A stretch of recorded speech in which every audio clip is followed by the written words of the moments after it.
It's a Tuesday morning in 1957. The smell of coffee is drifting through a small house on a tree-lined street somewhere in Ohio, or Kansas, or Virginia. It doesn't much matter, because this scene is playing out all across America at the exact same moment. A young mother in a house dress is washing up the breakfast dishes, maybe humming along to the radio, when she hears it. A firm, friendly knock at the front door. She dries her hands, walks down the hall, opens the door, and there on her porch, standing straight and smiling wide, is a man in a pressed white shirt and a narrow tie, holding a leather case in one hand and tipping his hat with the other. "Good morning, ma'am," he says. "I wonder if I might have just a few minutes of your time." That knock on the door was one of the most important sounds in 20th century America. And today, we're going to talk about the men and women who made it, the Fuller Brush men, the Avon ladies, the Watkins spice salesmen, the insurance agents who worked their territory block by block, year by year, and the remarkable story of how door-to-door selling didn't just move products. It built the American middle class. Let's go back to where it really started, because this story begins earlier than most people think. Long before the suburbs spread out across the American landscape, long before television advertising changed everything about how products were sold, there was the Yankee peddler. These were traveling merchants who loaded wagons with tin goods, fabrics, spices, needles, thread, and just about anything else a farm family might need, and carried it out to people who had no way of getting to a store. They were part merchant, part entertainer, part neighbor. In rural America, the arrival of the peddler was an event. People came from neighboring farms just to see what he had, to hear news from the road, to feel, for just a little while, connected to the wider world. That spirit, the idea of bringing the marketplace directly to people's doors, never died. It just evolved. And in the years following the Civil War and then again after the turn of the century, it transformed into something organized, something powerful, something that would end up employing millions of ordinary Americans and putting durable goods, beauty products, life insurance, and kitchen spices into homes that might never have had them otherwise. One of the first great door-to-door companies in the modern sense was the J.R. Watkins Company, founded in 1868 in Plainview, Minnesota by a young man named Joseph Ray Watkins. Joseph had a liniment, a pain-relieving tonic, that he believed genuinely helped people. And rather than wait for people to come to him, he went to them. He drove a horse and buggy from farm to farm, knocking on doors and offering his product. What made him different from a common peddler, though, was the guarantee. If the liniment didn't work, you paid nothing. That trial mark on the bottle, a small notch that showed you how far to use the product before deciding, was one of the first money-back guarantees in American commercial history. People trusted it. And because they trusted the product, they trusted the man who sold it. Watkins grew into something enormous. By the early 20th century, hundreds of independent Watkins dealers were fanning out across rural America carrying not just liniment but spices, vanilla extract, baking powder, pepper, cinnamon, the everyday staples of home cooking. For farm families who lived miles from the nearest town, the Watkins man wasn't just a salesman. He was a lifeline.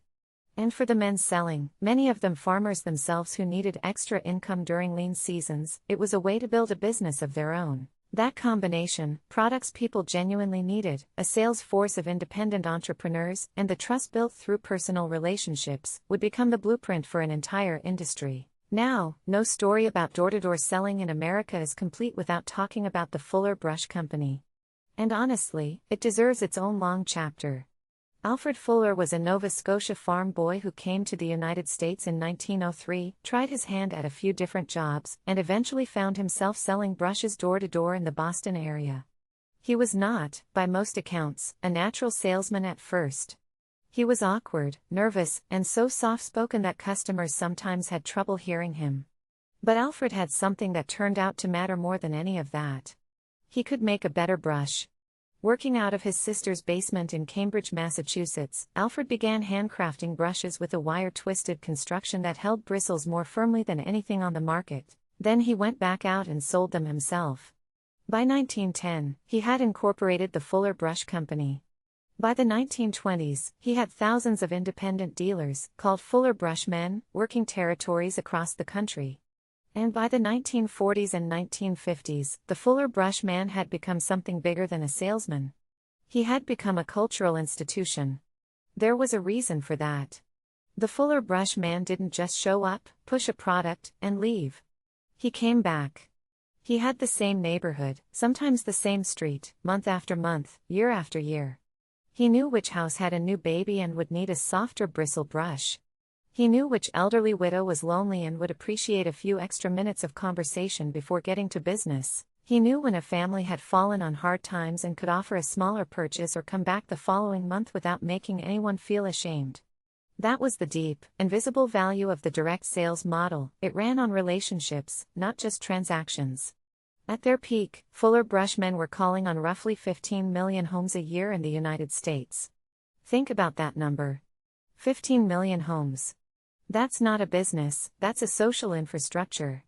The free gift, usually a small vegetable brush or a sample-sized item tucked into the door handle to let the homeowner know someone had called, became so well known that free gift from Fuller Brush was a phrase that almost every American household recognized. Housewives, and it was largely housewives who managed the domestic purchasing decisions in that era, looked forward to the visits the way you might look forward to a reliable friend stopping by. And the men selling? Many of them were veterans returning from World War II, looking for a way to build something of their own without needing a college degree or startup capital. The Fuller Brush route gave them a territory, a product line, training, and the tools to earn a respectable middle-class income through nothing but their own effort. It was, in the most literal sense, a business in a bag.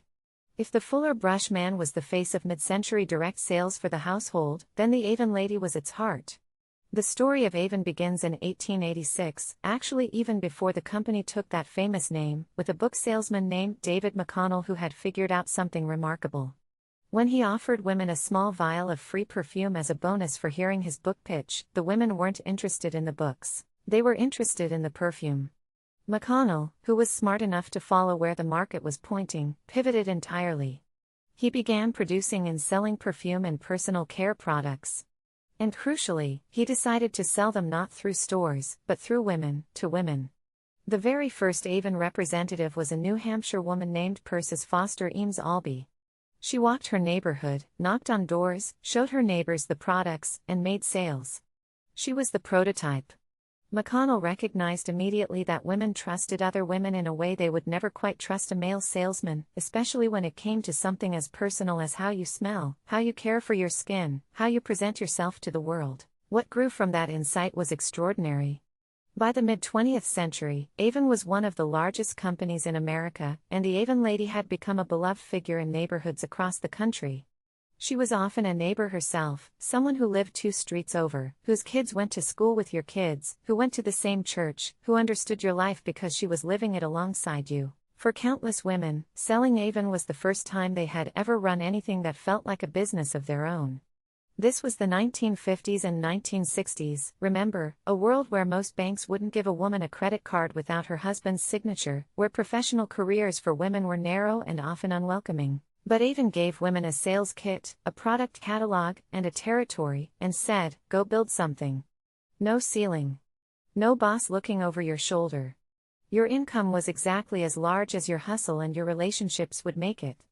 The Avon catalog became a social object in its own right, passed around, shared, dog-eared, marked up with penciled circles around things you wanted. For women in rural areas especially, the Avon visit was a window to the wider world of fashion, fragrance, and self-care that department stores in distant cities offered but that was otherwise completely out of reach. The Avon lady didn't just sell lipstick. She delivered a small, affordable version of glamour right to your door. While Fuller and Avon were building their legions of independent sellers in consumer goods, another army of door-to-door professionals was quietly doing something even larger in scope. They were selling peace of mind. The door-to-door insurance agent in mid-century America deserves far more recognition than history usually gives him. Industrial life insurance, small whole life policies that could be paid in weekly or monthly installments of a few cents or a few dollars, had been sold door-to-door since the latter half of the 1800s. Companies like Prudential, Metropolitan Life, John Hancock, and dozens of smaller regional firms employed what were called debit agents, men who were assigned a specific geographic territory, a debit, and who collected premiums in person, in cash, from the families on their route. This was not glamorous work. It meant walking the same blocks in rain and cold, knocking on doors where you knew the family was barely getting by, having hard conversations about death and dependence and what would happen if the breadwinner didn't come home one day. But it was vital work. For working-class families who had no savings, no pension, and no government safety net to speak of, a small life insurance policy was the only thing standing between a widow with 3 children and complete destitution. The insurance agent who sat at your kitchen table, explained it in plain language, and made it possible to pay a little bit each week wasn't just selling a financial product. He was helping ordinary families participate in financial security for the very first time. Over time, the insurance agent evolved from premium collector to comprehensive financial advisor. He was often the most financially sophisticated person a working-class family would ever talk to. He knew about savings vehicles, beneficiary designations, how to make sure your mortgage would be covered. He sat at the kitchen table with a yellow legal pad and helped families think through their futures in ways they couldn't have managed alone. The trust those agents built over decades of regular visits was real, and it was earned visit by visit, year by year, handshake by handshake. Beyond the big names, there was a whole world of smaller door-to-door enterprises that touched everyday American life in ways we've almost entirely forgotten. There were the dairy routes, milkmen who knew which family had just had a new baby and who would quietly leave an extra quart without being asked, adding it to the tab with a wink. There were the egg men and the produce men who worked the neighborhoods at the edges of cities where farming communities met suburban streets. There were the Jewel Tea Company route salesmen, who became so trusted in the homes they served that families would leave the door unlocked so the delivery man could bring groceries right into the kitchen, an act of trust so complete it is nearly impossible to imagine today. There were the encyclopedia salesmen, who knocked on the doors of young parents who desperately wanted better things for their children and who sold not just books but aspiration, the promise that knowledge, gathered in those matching leather volumes arranged on a shelf, would open doors for the next generation. There were the rainbow vacuum cleaner men, who would actually clean your carpet as part of their demonstration, leaving your home better than they found it. There were the Stanley Home Products dealers, who innovated on the Avon model and hosted parties where a hostess invited her friends, creating a social occasion around the product demonstration in a way that would eventually inspire a whole new era of direct sales. Every single one of these businesses ran on the same fuel: personal relationships, local trust, and the remarkable fact that a product demonstrated in someone's home, by someone they knew, produced a completely different level of confidence than anything a stranger could create on a stage or a screen. And then the world changed. It didn't happen all at once, history rarely does, but looking back, the forces that dismantled the door-to-door economy are clear enough. The automobile made the American suburb possible, but it also made the shopping mall possible. By the late 1950s and through the 1960s, retail was migrating into vast, air-conditioned temples of commerce where everything you could ever want was gathered under one roof. Women who had once depended on the Avon lady or the Watkins man for basic goods now had cars and could drive to stores themselves. The housewife who had once been home every Tuesday morning to answer the door was increasingly a working woman with a schedule and errands of her own. Television advertising changed consumer culture in a way that's hard to overstate. Before television, word of mouth and personal demonstration were among the most powerful forces in commerce. After television, national brands could reach millions of households simultaneously, building recognition and desire at a scale no door-to-door salesman could ever match. The products that had once been carried in a leather case to individual front doors were now being sold in 60-second spots during prime time, available the next day at the supermarket. Zoning laws, homeowners associations, and eventually no soliciting signs closed off the physical access that door-to-door salespeople had once taken for granted. The same suburban neighborhoods that the Fuller Brush man had once walked freely began posting signs that made cold call selling technically trespassing. The trust that had once been the default between a salesman and a homemaker became something that had to be re-earned, and in a culture increasingly saturated with advertising and phone solicitations, that was a harder thing to build than it had ever been before. By the 1980s, the golden age of door-to-door selling was effectively over. The companies that survived, Avon, Watkins, a handful of others, adapted into party plan or network marketing models. Some thrived in that new form. But the particular world that had existed before, the man in the white shirt on the porch with his leather case, the woman carrying her Avon kit from neighbor to neighbor on a Saturday morning, that world was gone. But here is the thing worth sitting with, as we reach the end of this story. Those salespeople weren't just moving products. They were doing something that the economy of their era couldn't accomplish any other way. They were extending the marketplace into homes and communities that the formal retail system didn't reach and often didn't care about. They were giving working class and rural families access to quality goods, financial products, and personal care items that would otherwise have been available only to people with more money and more access. They were creating millions of small business opportunities for people, including women and recent immigrants and veterans and farmers, who the corporate economy of the era had largely passed by. The Avon lady who sold perfume to farm wives in Arkansas was providing those women with something more than fragrance. She was giving them a connection to the wider commercial world, a small luxury, a reason to feel cared for and considered. The insurance agent who climbed the same apartment building stairs every week in Pittsburgh was doing more than collecting premiums.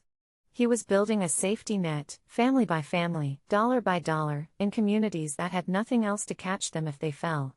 The Fuller Brush man who tipped his hat at the door and asked for a few minutes of someone's time was part of an economy that ran on eye contact and handshakes and the slowly accumulated weight of being known in a community. It was inefficient, by the cold logic of modern commerce. It was slow. It was personal. And in that personal dimension, in the knock at the door, the cup of coffee poured at the kitchen table, the product placed in someone's hands and demonstrated rather than merely described, there was a warmth and a dignity that mass retail has never quite managed to replicate. We live in an age of next-day delivery and one-click purchasing, and those are genuine conveniences that nobody seriously wants to give up. But the next time a package appears on your doorstep, left by a courier who may have never spoken to you, from a warehouse you'll never see, through a transaction completed in seconds, it's worth remembering what that doorstep once represented. It was a threshold. It was the place where commerce and community met. It was where someone knocked, and was known, and was welcomed in. And in those ordinary moments, repeated millions of times across the American landscape, something remarkable was being built, not just a middle class, but a connected society. And that story deserves to be remembered.